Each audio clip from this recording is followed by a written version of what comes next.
Well, hello. Welcome back. Toy Thursday with Johnny Tiger. September 22nd, 2022.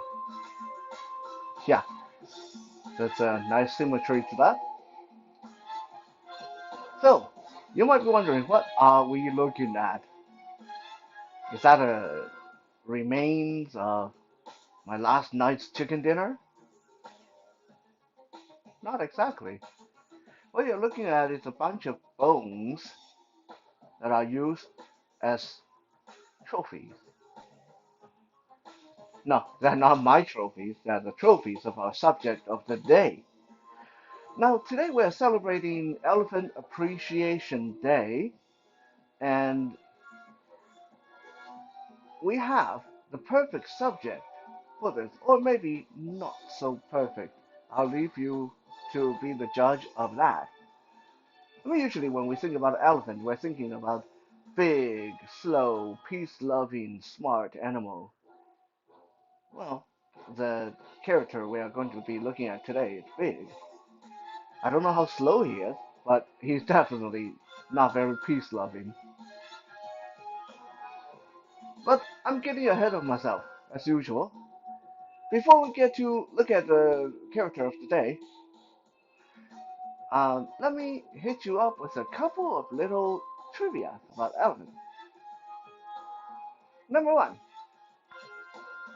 and believe me, if you have not heard this in the past, if you have not known this before, this is a fact that's going to blow your mind because it did me. Did you know that a human has approximately 600 muscles in our body? Yeah, 600 muscles in our entire body. I mean, that sounds like a lot, right? I mean, when you look at your muscles and the muscles in your arm, muscles in your leg, and you think, wow, we have 600 of these things. It's pretty cool.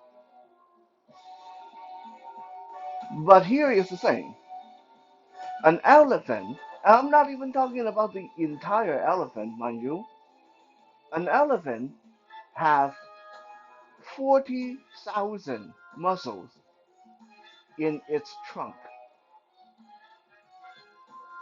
Yeah, I mean, just in case you thought you heard me wrong, let's look at that again. A human being, for our entire body, have about 600 muscles.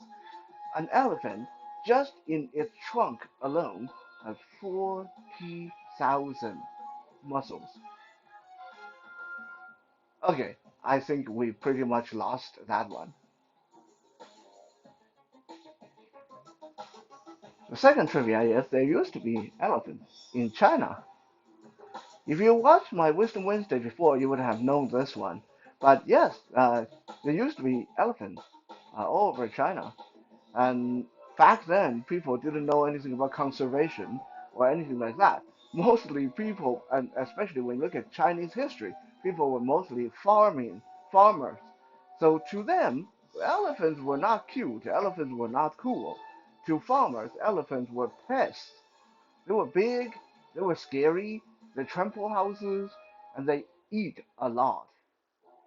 So basically, Chinese people hunted them to extinction. That's why there's no elephant in China nowadays, other than in the zoo.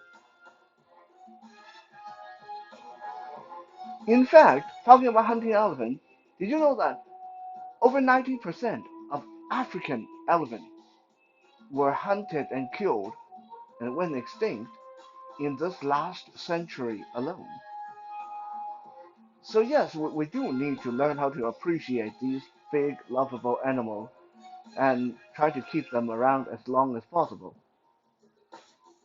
Maybe it is karma, because today's subject, the elephant of the day, the elephant in the room, is not an elephant that you want to mess with. It's not an elephant that's going to be hunted. In fact, this elephant is going to be doing the hunting. I introduce the poacher to you. Yeah, it is ironic that an elephant dude named Poacher. I guess he poaches humans. Yeah, like I said, karma. I believe I have shown this guy in passing before. But like I said, there's been a lot of videos since the beginning of these Johnny Tiger daily videos, so I can't really remember. And I always say a good video deserves to be shown twice, and so is a good action figure. Now, Poacher, once upon a time, he doesn't look like much now, but once upon a time, was one of the most sought after. He is often said to be one of the best action figure made by Todd McFarlane in the mid 90s. You see, he came from the Total Chaos toy line. Total Chaos, as I mentioned before, is a toy line where there's really it's not tied to any movie or any property, not in nothing to do with comic books or anything.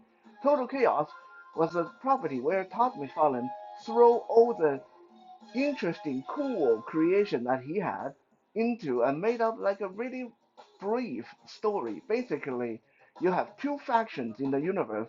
The domain is one of them, and the other one I can't remember the name. It's not important. Basically, you have a story where two factions are fighting for dominion of the universe, uh, and both sides are recruiting the best fighters they can, and they have this massive war.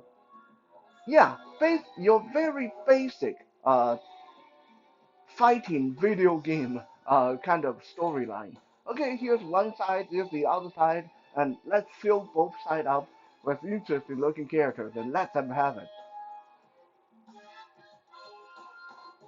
In another word, uh, McFarlane was making Fortnite even before the Fortnite video game became a thing. Because that's, when you think about it, that's basically what Fortnite is. A bunch of wacky looking characters trying to kill each other. There's no real rhyme or reason for anything. You have big banana looking guys, hot dog looking guys, hamburger looking guys, a dragon looking guys, and cat looking people and trying to kill each other. Like no one even know what's going on. Well, that's basically what's Total Chaos in the 90s.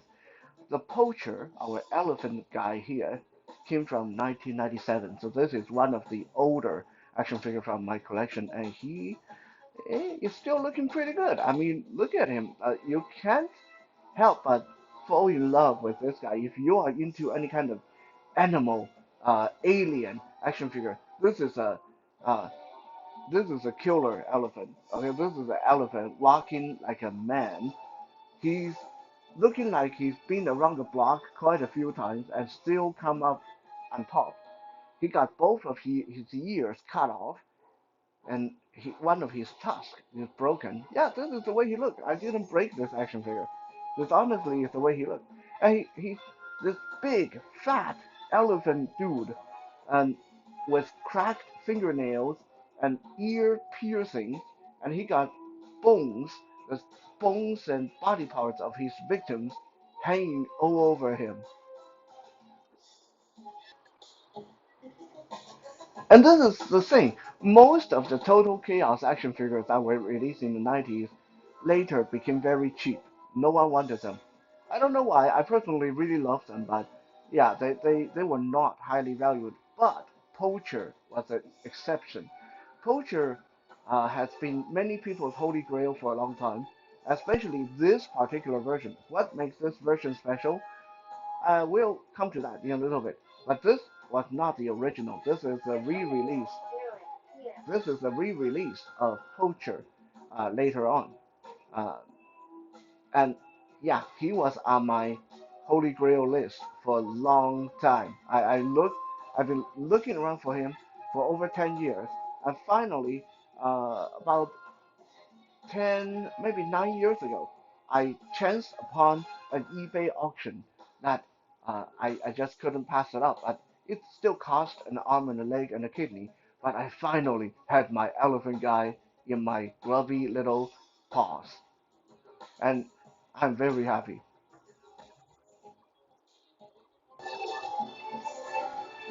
On his back, you can see that he's carrying a big like basket, backpack or something like a big container on his back. And that's where all those trophies I showed you, all those bones in the beginning of the video, will fit in. All those bones count as extra accessories with this guy, which made his accessory count quite impressive. And this is the thing.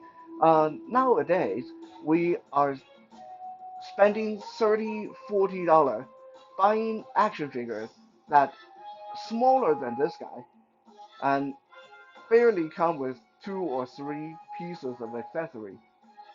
Back then, in the 90s, where things were a lot more reasonable, you could probably you could pick this guy up, assuming that you didn't have to buy him on the secondary market. You just buy him in the beginning when he was released. You could get this guy for $8, $8, $9, at maybe $12 at the most, and he would have come with two weapons and a whole bunch of other accessories. That was really, really cool. And this is a big figure. This is a big, chunky figure. Like I said, he's a big and fat elephant dude, and really hefty. Stands about 7 inches tall. Now, some people say, "What's 7 inches? That's not really big compared to a lot of action figures today." Well, yeah, but if you comparing him to action figures of his time, he was pretty big. Okay? He was massive comparing to Marvel superheroes of that time.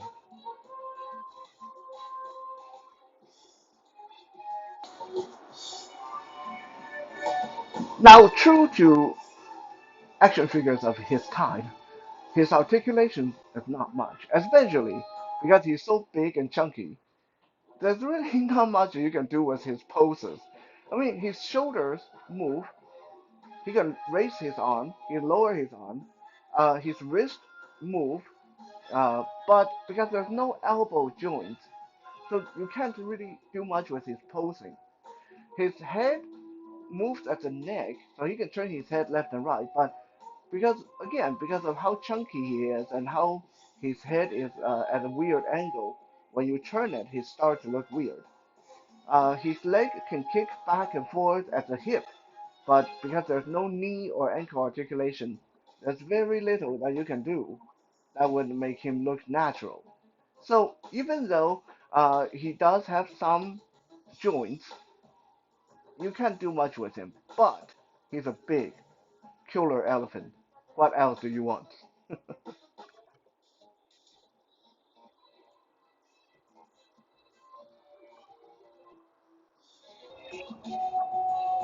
Just a closer view at some of the trophies that are strapped to his body. On his shoulder, you see there's a skull. Look like either a human skull or a monkey skull. There's an arm. There's an entire arm strapped there, and there's like I don't know, that's a leg bone or rib bone. He got a whole bunch of bones strapped to his body.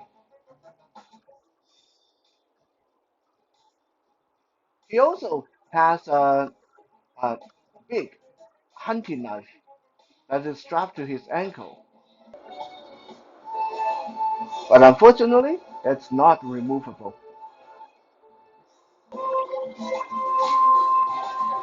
And of course, like I said, he came with those four pieces of bone that we show in the beginning of the video that you can slide into his backpack. They all fit. If you just have to take a little bit of pushing and pulling and twisting and turning, but they all fit.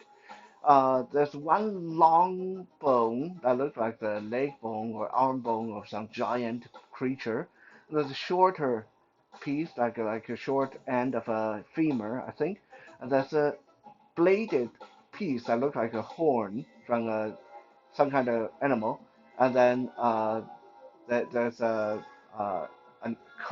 big curved piece, like the rib of some giant creature.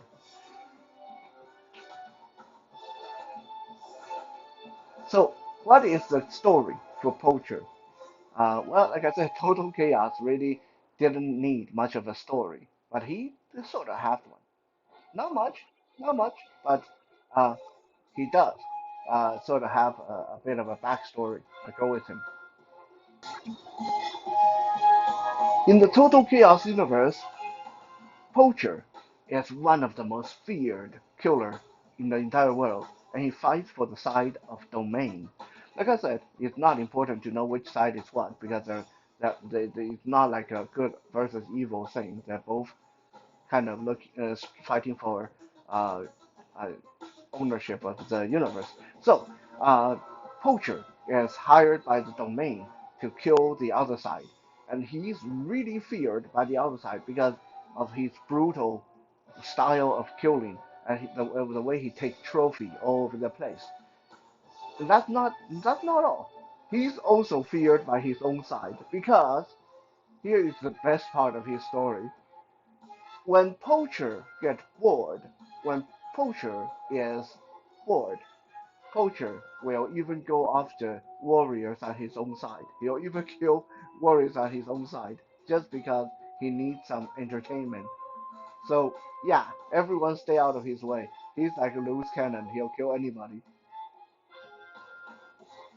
In addition to all these phones, of course, he needs some killing tools to help him accomplish what he needs to do. So he does.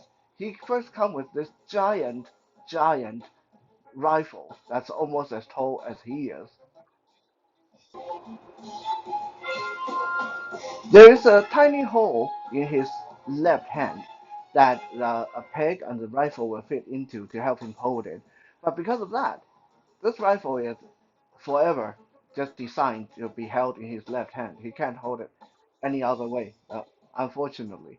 And because he doesn't have a lot of posing options, he's pretty much down to holding the gun down by his hip, like he's ready to fire, or lifted over his head, like he's in surrender or something. Like, there's really not a lot of poses you can get out of him, but it is a really badass looking gun. It's a huge gun.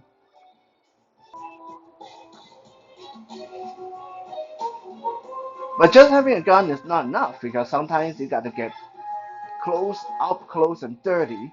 So for that, Poacher comes with a giant axe or spear kind of weapon that he can hold in his right hand. Now, this thing used to be a lot longer. It had a handle that made it taller than Poacher himself. But as soon as I got him out of the package and tried to get this into his hand, the handle broke. That really annoys me. And that's the thing with the Todd McFarlane action figures in the old days, they broke a lot. This is why I'm always so nervous when I'm handling one of these old Todd McFarlane figures. Luckily, even without the handle, this still looked like a very impressive weapon. It's massive, even without the handle, and he can still hold it fine. In fact, I actually prefer it this way. I mean, with the handle, it does look a little bit too exaggerated, and like, how is he going to ever carry that?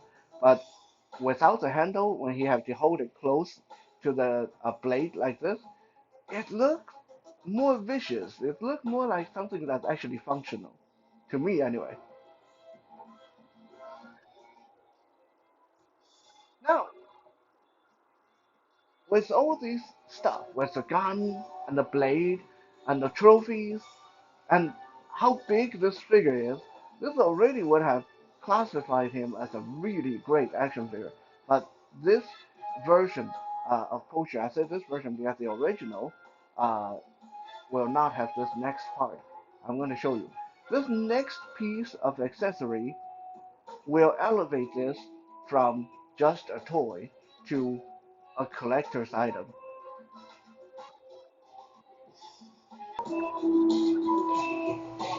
When Poacher was re-released, McFarlane gave him a beautiful fish tank display. Now this thing looked a lot better when I first bought it. This has been damaged by the cat, so it's looking worse for wear. But what is the coolest feature? Let me turn off the light and I'll show you. This fish tank actually have lights built into it. So if with the light off and I reach over and flip on the light, and this will show the action figure of Poacher inside in all its glory. Really, really cool. I had to replace the battery in it. And when you want to put Poacher inside the display, you have to take the largest piece of bone off of his trophy display. Otherwise, the lid of the fish tank won't fit over the top. And you also have to find a way to, like, the way I have him hold his gun, he had just like down by his side, resting. You can't have him aiming his gun inside the display. It won't fit. There's a bit of a problem with that, but hey, uh, it's a huge fish tank display for a huge figure. It's pretty cool.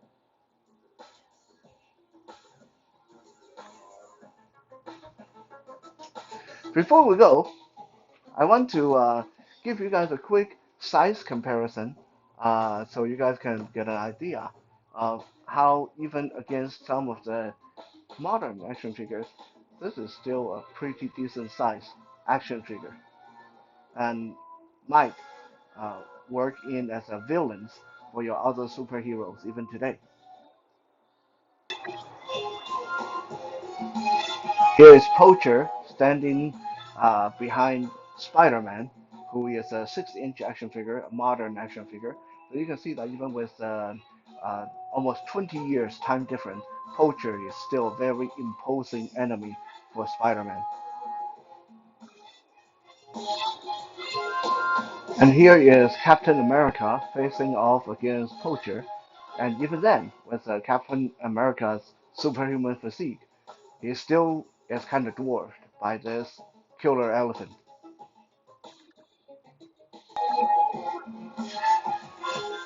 And it's not until we bring in some really big guns, like the Incredible Hulk himself, that you'll see that he finally can match in size or even overpower our killer elephant of the day. Very impressive. Like I said, action figure made in 1997, holding up really, really well, standing with action figures of today. So I would say if there's some old Todd McFarlane action figures from the 90s that you missed out on and you have not gotten, Poacher uh, is something, is someone that definitely worthwhile tracking down. There's a second version of Poacher later re-released in around 2001 in the Spawn, I believe, 34 line. It's a smaller, different look, but that one is also very worthwhile, very good looking action figure. So yeah, I hope you guys appreciated our killer elephant, and please do appreciate the real elephant as well. Thank you for being here with my Toys Thursday and my rambling. I'll be back again tomorrow for some Fitness Friday. For now, have a good night.